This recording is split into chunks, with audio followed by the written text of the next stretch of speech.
Not long ago, in a land not far away, a good queen looked out over her land.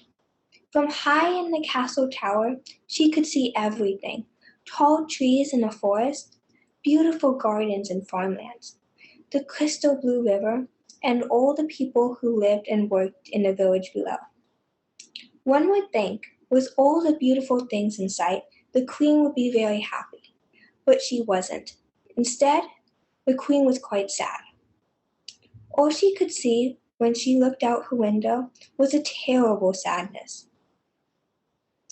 Because her people were heavy-hearted, the queen worried and worried, and the smile she once had turned into a big frown.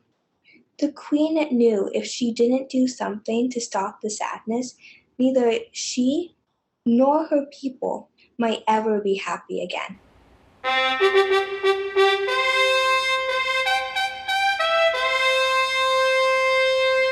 My friends, the queen pleaded, our land has great forests with many trees for wood.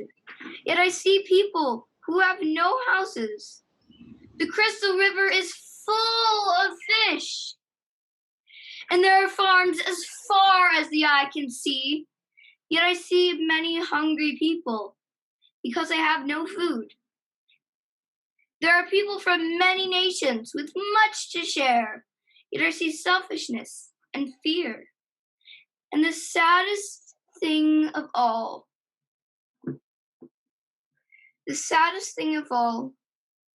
though I listen as hard as I can, I hear no children laughing. I can see no children playing.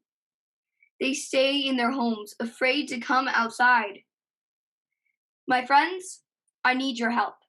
You are my last hope. If we don't stop the sadness, it will soon overcome our very lives.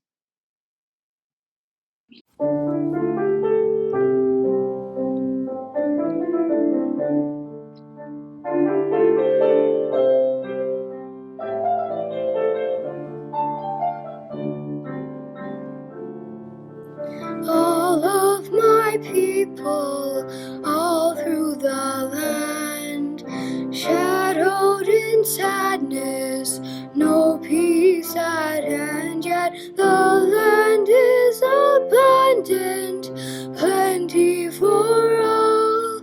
Yet some go hungry, their world must seem small.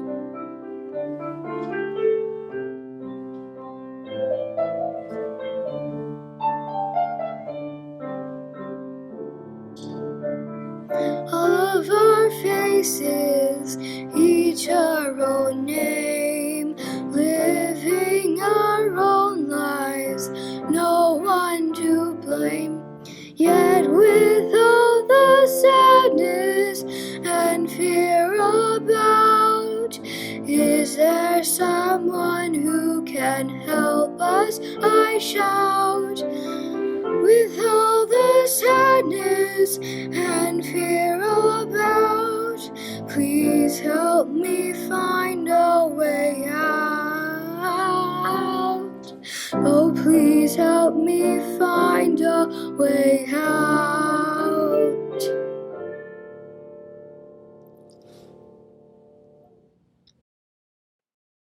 So the queen sent royal messages to find the wisest, strongest, and most powerful people in all the land, and invited them to help her save the realm. Messengers on their fastest horses raced off with the queen's invitations. They raced to the high mountain, to the farm fields of the valley, to the deep forest, to the vast blue sea, and to each small village to share the queen's plea. Surely someone could help save their land. The queen did not have to wait long, for shortly after the invitation was sent out, the castle walls echoed with the thunder of pounding hoofs of a mighty war horse carrying a powerful knight, dressed in full shining armor. The horse snorted as the knight ran to a stop in front of the castle gate. The knight's armor clinked and rattled as he dismounted in front of the startled queen. I am Sir Brawny the Stalwart, the mightiest knight in all the land. I have come to save your domain. I have defeated fire-breathing dragons from the scorching badlands of the south, and conquered the towering giants from the frigid mountains of the north. Surely your small problem would not be much of a challenge for me. Trembling, the queen replied, Zebrani, it is an honor to have you here. I have great confidence that with your power and experience, you will easily be able to dispatch our despair. With that, the colossal knight acknowledged the queen with a curt nod, mounted his majestic steed, reined his shimmering lance, and charged off to vanquish the realm of the melancholic cloud.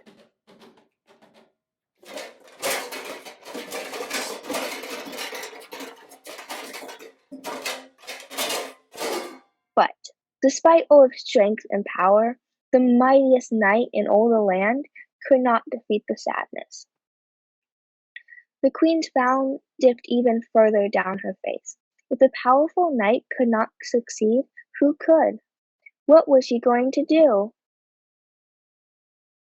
Your most royal highness. A smooth voice behind her startled the queen. She slowly turned around to find a small man draped in colorful robes that flowed down the courtyard cobblestone floor. He bowed low to the ground while clutching his pointed hat tightly in his clasped hands. I am Mafaldo the Great. I am a magician of world renown. Surely you have heard of me. I have conjured up treasures for the greatest crowned heads of the world. Only I hold the keys to the locked up spells of the magic world. And only I have the knowledge of the powerful incantations and spells to free you from your burdens. And I'm sure we can come to some mutual agreement on how I can assist you with your problem. Your name escapes my memory, but your presence does conjure an air of renewed hope to resolve our problem. And I'm sure some agreement would be considered pending your success. When can you begin? The wizard again bowed low. Your most noble regent, with your permission, I could begin now. The queen nodded her urgent approval, to which the magician responded by placing his pointed hat firmly on his head and promptly starting a mesmerizing spin, creating a whirlwind of lush fabric. The spinning stopped as abruptly as it began, and a puff of smoke and two spindly arms reaching towards the sky. The queen was spellbound by the move, eager to see what came next. With eyes tightly closed, the wizard began whispering and repeating ancient incantation. Laborum et delorum et venesset hodie. Laborum et delorum et venesset hodie. Laborum et delorum et venesset hodie. Each repetition of the incantation brought chills to the queen's spine. She was clutching her rope close around her when she realized the temperature was dropping, as clouds surrounded the warming sun and cast the courtyard with smoky fog. Laborum et delorum et venesset hodie. Laborum et delorum et venesset hodie. Laborum et delorum et venesset hodie. Laborum et delorum et venesset hodie. Laborum et delorum et venesset hodie. Laborum et delorum et venesset hodie. Laborum et delorum et venesset hodie. The spell ended with a flash of light and a great puff of smoke. Once the smoke cleared and the clouds retreated to again reveal the sun, with great expectation, the queen looked around, only to discover that the spell had not worked. The gloom of sadness still hung heavy over the land. Disappointed and a bit angry, The queen spun around to confront the great magician, only to discover that, like his spells, he was just smoke and light. Like the queen's hope, the wizard had vanished. Distraught, the queen realized that even the wisest and most powerful subjects in the land could not stop the sadness. The frown on her face was now bigger than ever. She hung her head in despair. Your Majesty, I know how we can make our way through the sadness. The queen looked up to see a man stepping forward from the shadows. He seemed a plain, ordinary man dressed in plain, ordinary clothes. Over his shoulder he carried a curious large canvas sack. Do I know you, sir? Are you a prince, or a duke, or a brave knight? Perhaps you are a magician carrying a large sack of tricks. Your Majesty, I am not a duke or a knight or a prince, and I am certainly no magician. I am just a simple weaver. I make cloth in the village below. A weaver, how can you help me? Though I am not a queen or a knight or a magician, I know a great power that can stop the sadness. Gather everyone in the land and meet me at the castle gates at sunrise. Do exactly as I say, and the kingdom will be saved. The queen had her doubts. If the powerful knight and the wise wizard could not conquer the sadness, what could the simple weaver do? Perhaps what he had hidden in his large sack was the solution to their problems. Thinking she had nothing else to lose, the queen followed the weaver's instructions. She requested that everyone in the land meet at the castle gates at sunrise. The next morning, the queen woke up early, eager and hopeful. When she arrived at the gates, she could see that a large crowd had gathered, and everyone was excited about the weaver and his magic.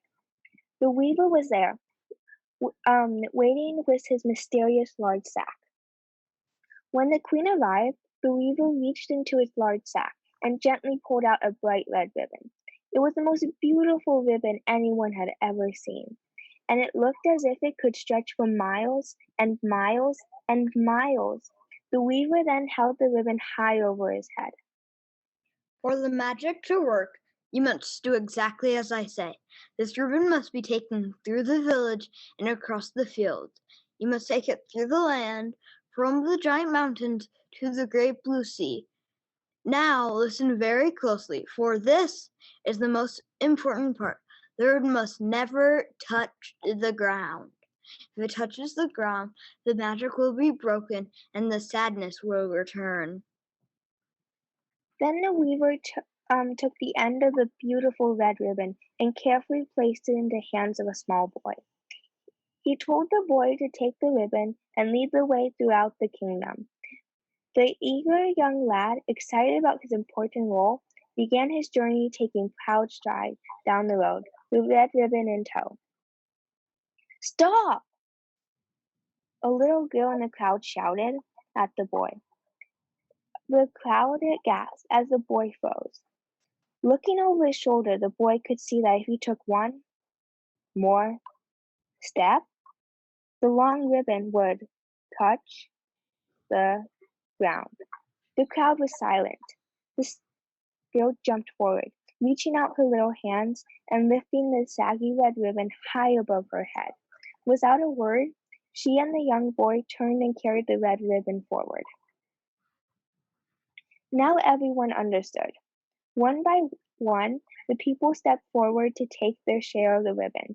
The banker followed the carpenter, who followed the school teacher, who followed the blacksmith.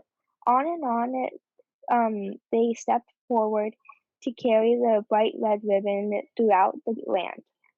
Before long, hundreds of people were holding the red ribbon. It stretched from one corner of the realm to the other. They held the ribbon high above their heads, just like the little girl, so that it would never touch the ground. The queen looked at the line of people holding up the ribbon and wondered.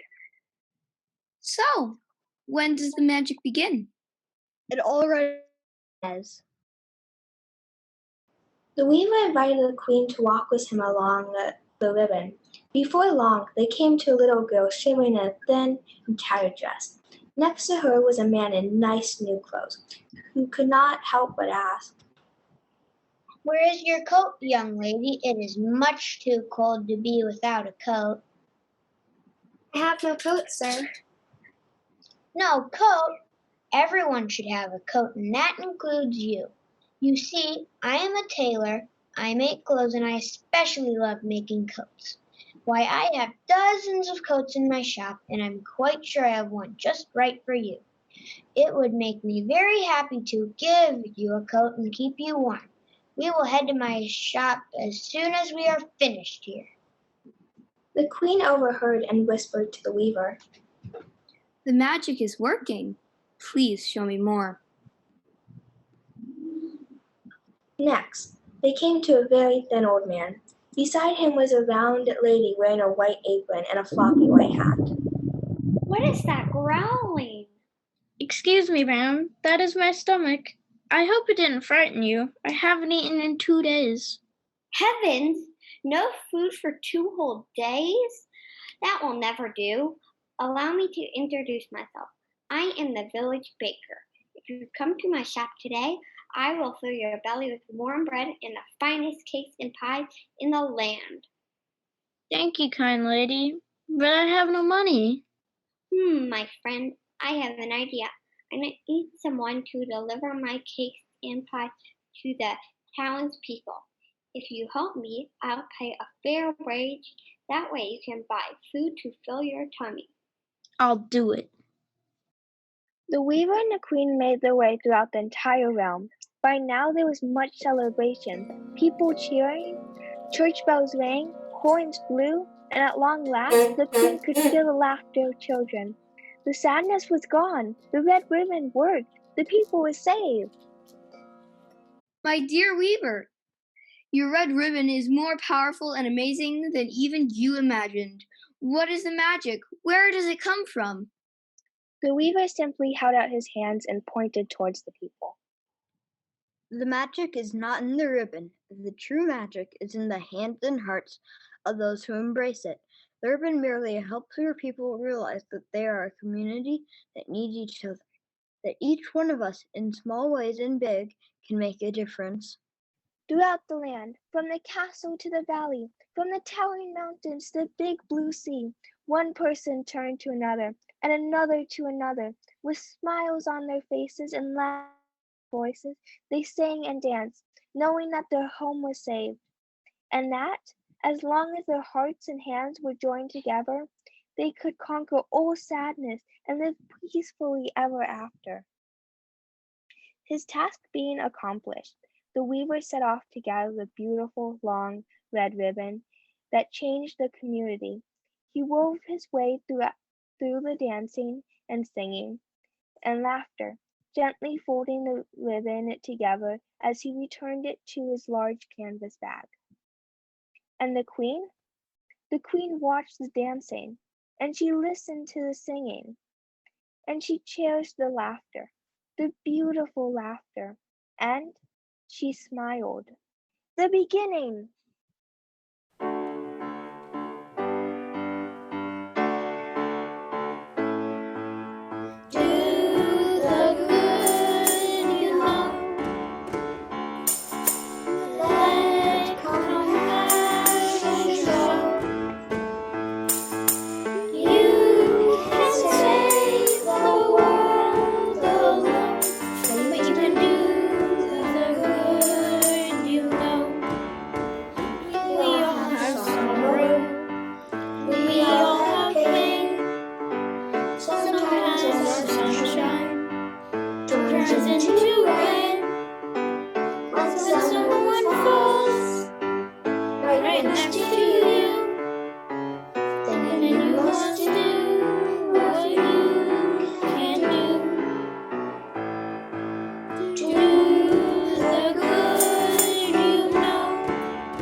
You can save the world.